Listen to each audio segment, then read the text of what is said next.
Rotator cuff repairs are most likely to fail in larger and revision tears. Even with a technically sound repair, poor tissue quality remains a key limitation.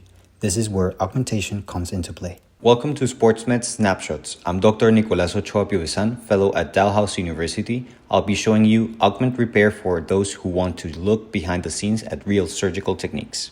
BioBrace implant is a type 1 collagen sponge used to augment rotator cuff repairs in the setting of small tears at high risk of failure and in revision cases like this. Edges of supraspinatus tear are debrided with an upgoing biter to ensure good quality tissue for repair.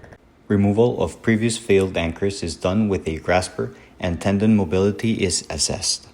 Footprint site is prepared with RF to get rid of the soft tissue and a burr to decalcify and stimulate mesenchymal cell from humeral head. Two triple-loaded suture anchors are placed in situ, one anterior and other posterior medially to the footprint. Retrograde suture passing fashion is used from anterior to posterior, using the anterior portal to pass spectrum through supraspinatus tendon and posterior portal to pass infraspinatus tendons. SMC knots are tied to obtain a single row repair.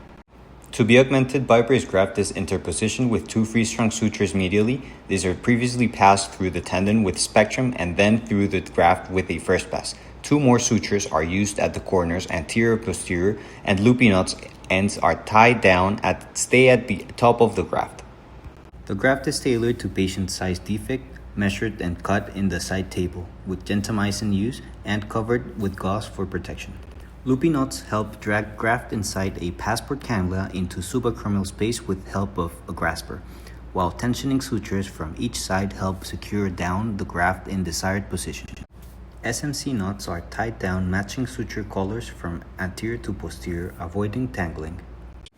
Two racking stitches are previously placed laterally on the graft for fixation with two knotless anchors.